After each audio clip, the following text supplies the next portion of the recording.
faut savoir aussi qu'il faut s'y prendre à l'avance, c'est très important parce qu'on peut avoir beaucoup de surprises, surtout pour tout ce qui est étudiant, les rentrées et autres, et puis le bon visa à demander. Ça, c'est super important. C'est le point clé, nous, de notre méthode. C'est par là qu'on commence. Il faut vraiment établir le bon. Exemple type, on avait un jeune candidat qui était vraiment mais bien avancé. Il a eu le bac au Cameroun à 17 ans. Et donc il a été accepté en université en France, à Lille. Donc c'était très intéressant pour lui. Il a tout préparé. Il s'est fait accompagner par quelqu'un pour faire une demande de visa étudiant.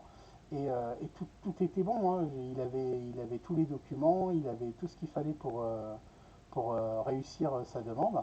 Et le moment où ils allaient acheter le billet d'avion, il reçoit le refus de visa parce qu'en fin de compte, le consulat considère que ce n'est pas le bon visa qui a été demandé.